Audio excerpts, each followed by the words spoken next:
Assalamualaikum warahmatullahi wabarakatuh. Selamat pagi, kita berjumpa pada mata kuliah Data Mining. Untuk video kali ini saya akan menjelaskan mengenai multi-layer perceptron.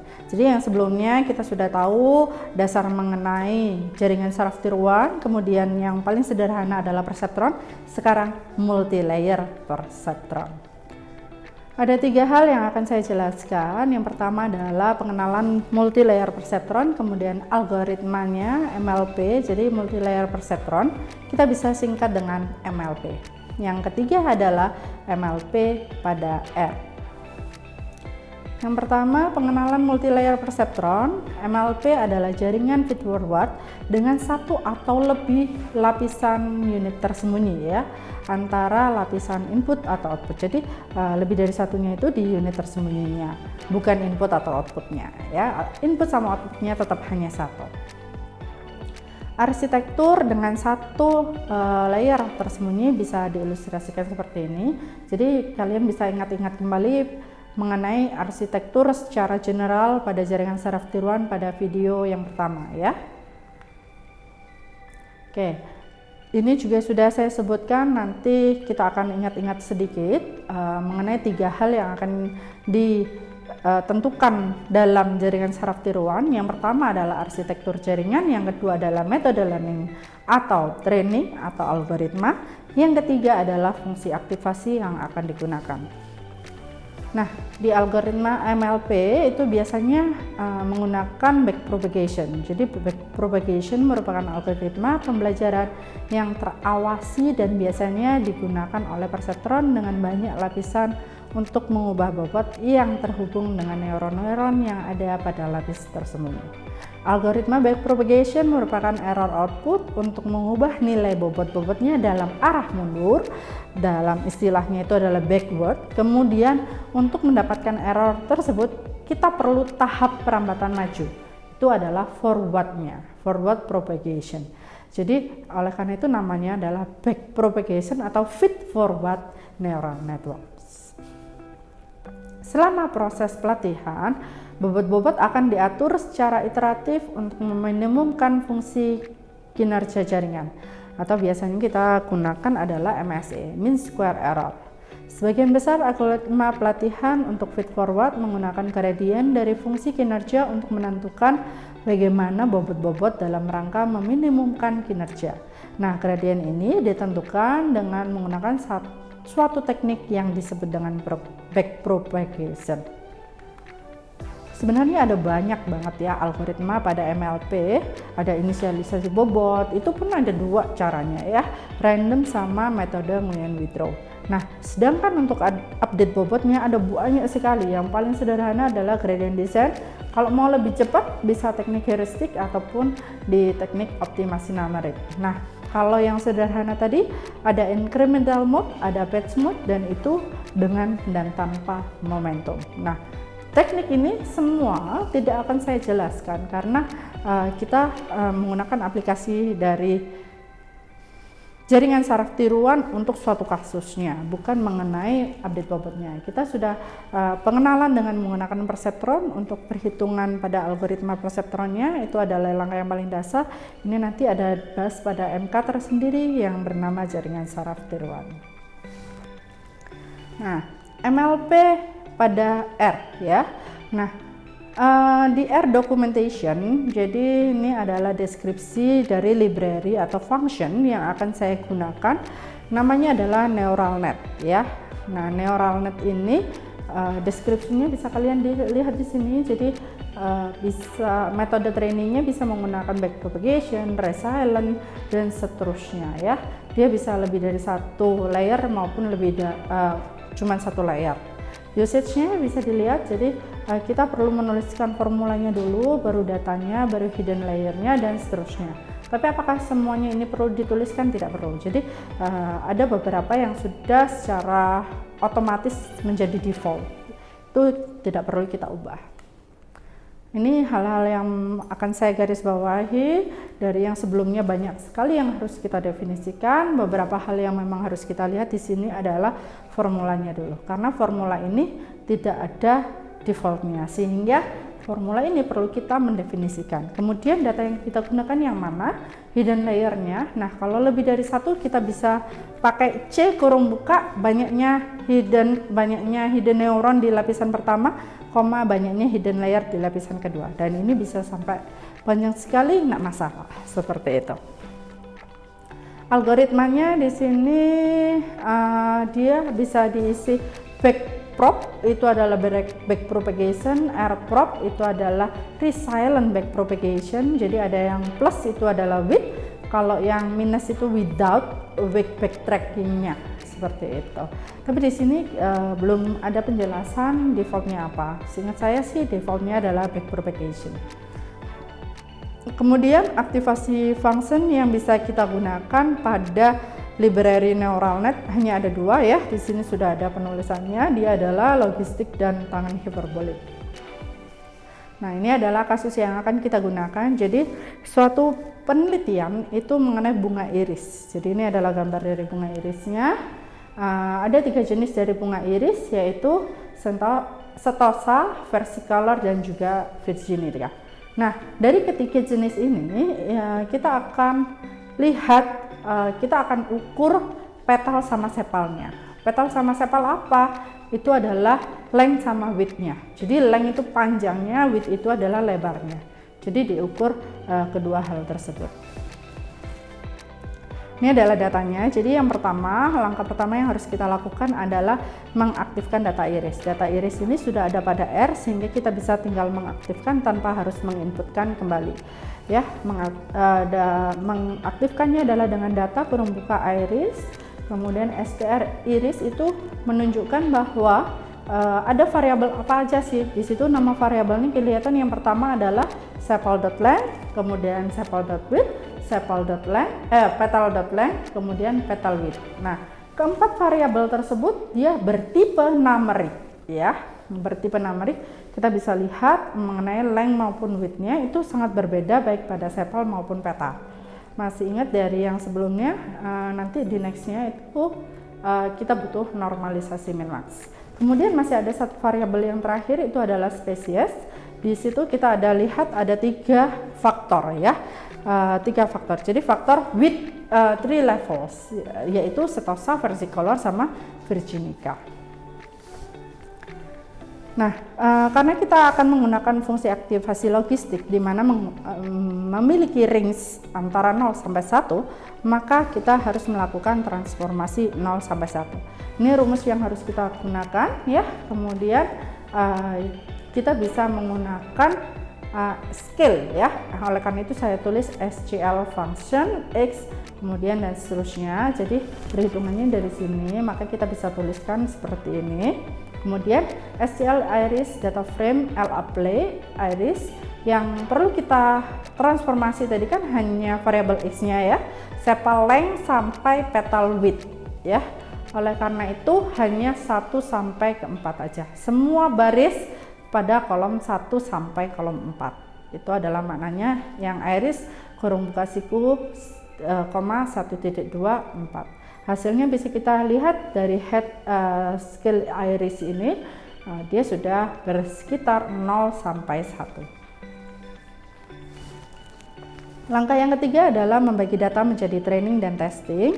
Kita gunakan perbandingan 80-20 secara random, dan randomnya itu kita usahakan adalah proporsional pada setiap kategori. Sehingga kalau kita hitung tadi kan ada 3 ya, setosa, versicolor, sama virginica, masing-masing 50 pengamatan, maka kita hitung data testingnya 20% kali 50 itu adalah 10. Nah, karena kita mengambilnya secara random di setiap kategori, maka kita butuh tes sentosa. Tes sentosa itu adalah pengambilan sampel secara random untuk pengamatan 1 sampai 50, kita ambil 10, replace-nya false, probabilitasnya adalah 0. Jadi semuanya harus sama ya.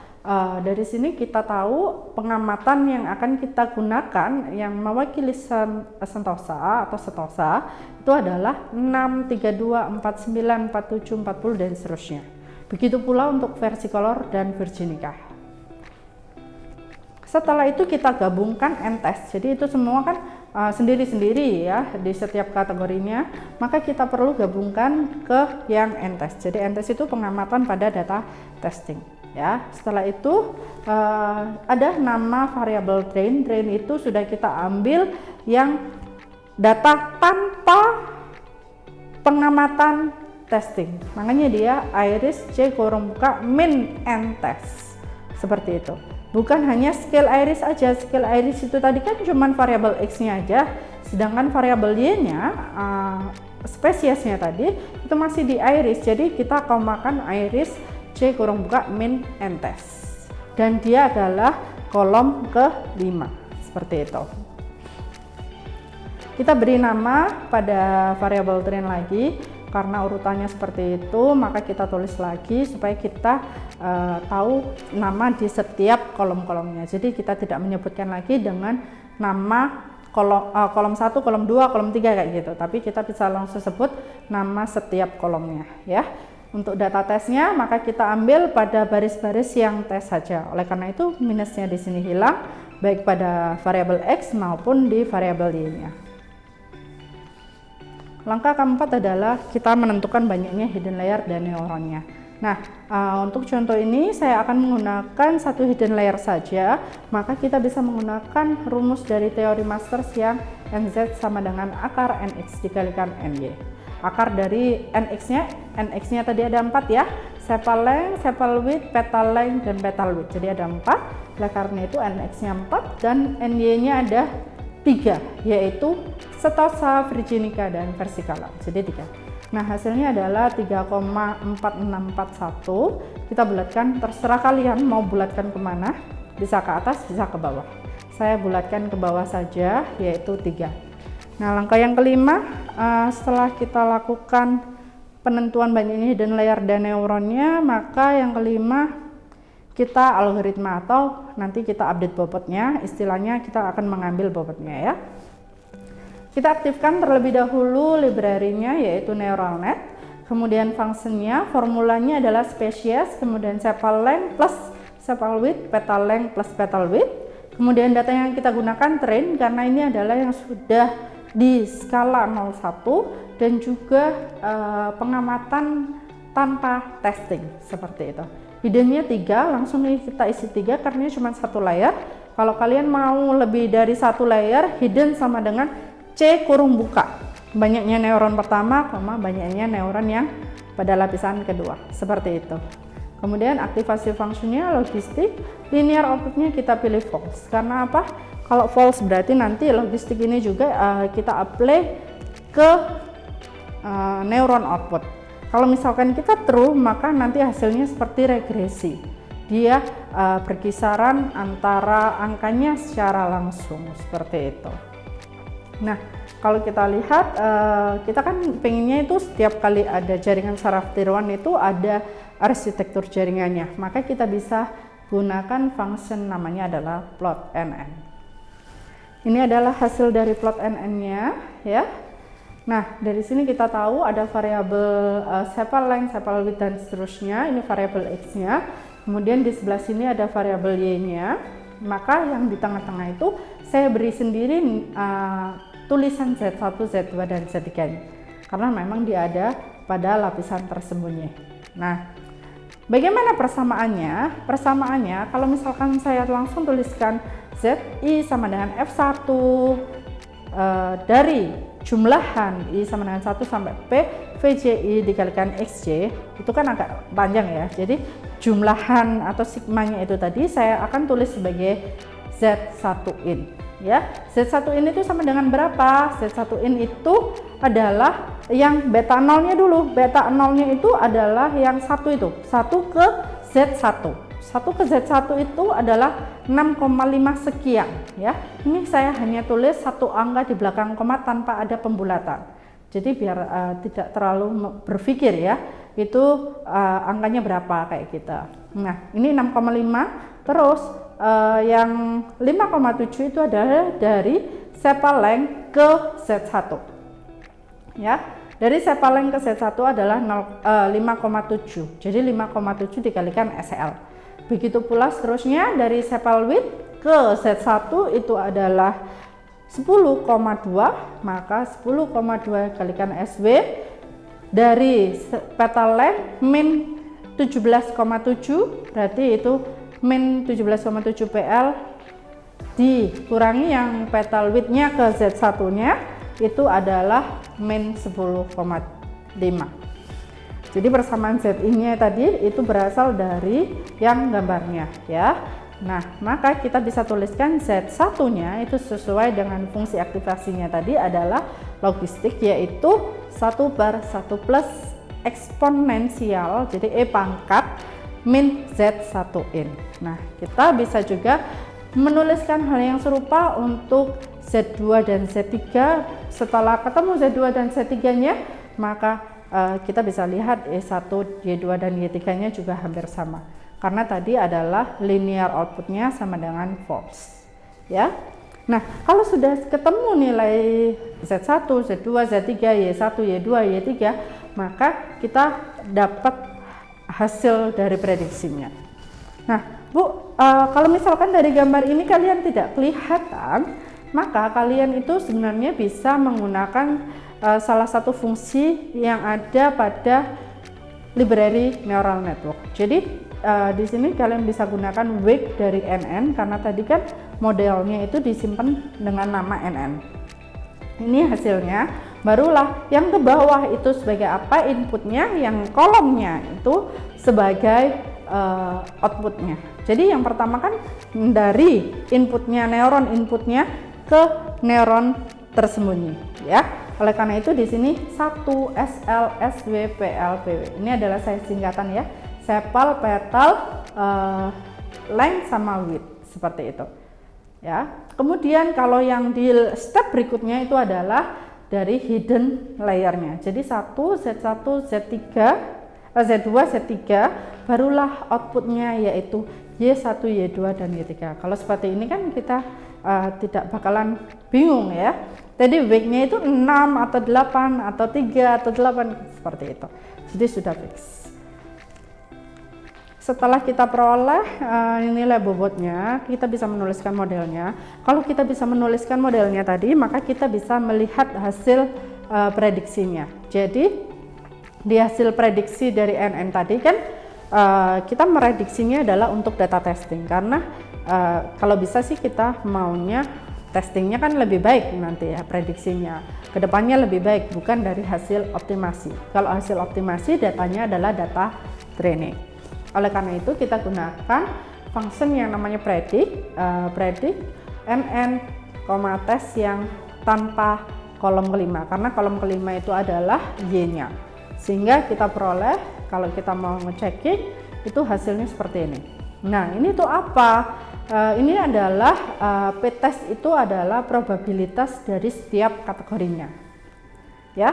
Yang kolom pertama itu menunjukkan bahwa probabilitas bahwa pengamatan ke-6 masuk ke kategori setosa. Yang kedua itu adalah versicolor dan yang ketiga itu adalah virginica. Begitu ya. Nah, dari sini kita lihat di pengamatan 6 ya.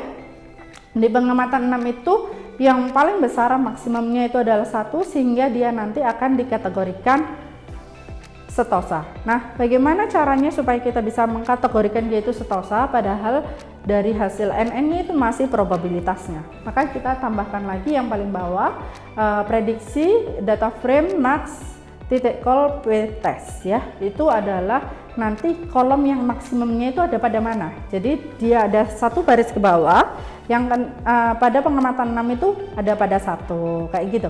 Pengamatan 32 itu 1 dan seterusnya. Dari situ kita akan record ya, yang jadi kan awalnya kolom 1, kolom 2 atau kolom 3 kayak gitu. Kita record yang kolom 1 jadi sentosa, kolom 2 jadi versicolor, yang kolom ketiga jadi virginica. Nah, kita gunakan library yang ada pada DPLYR, yaitu function yang namanya record. Nah, prediksi $max.call.ptest itu gunanya untuk apa? Karena di dalam prediksi tadi kalau kita mau head prediksi itu nama kolomnya itu sudah ada, yaitu max.call.ptest. Jadi kalau kalian nggak mau pakai nama kolomnya itu tadi, bisa jadi kalian menggunakan prediksi kurung siku 1 kurung tutup. Seperti itu. Karena dideteksi kalau hanya prediksi aja, dia tidak bisa melakukan record ya. Nah, sudah direcord semua, maka kita bisa lihat ini adalah head prediksinya, ada sentosa, setosa, dan seterusnya. Ini adalah urutannya, sehingga sudah berupa kategori. Nah, langkah berikutnya atau langkah yang terakhir, ketika kita sudah tahu modelnya, maka kita harus tahu ketepatan modelnya. Untuk membuat ketepatan modelnya itu kita menggunakan matrik konfusi dan statistiknya ya, apa saja. Nah, di sini kita bisa lihat ya, kita bisa pakai library caret, kemudian function yang bisa kita gunakan adalah confusion matrix, kemudian prediksi dan tes. Tesnya itu adalah yang kelima saja karena kolom kelima lah yang variabel y-nya.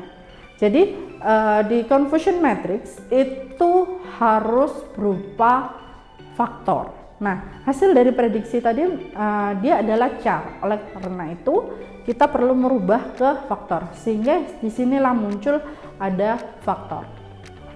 Ya, ini hasilnya, berarti ini yang predik, ini yang reference ya. Reference itu yang asli. Jadi kalau kita lihat di sini ada yang salah penempatan ya, atau salah prediksi, yaitu ada 3 pengamatan versicolor yang diprediksi menjadi virginica. Nah, kalau kita hitung akurasinya yaitu 0,9. Kemudian ada beberapa informasi yang lainnya selain akurasi.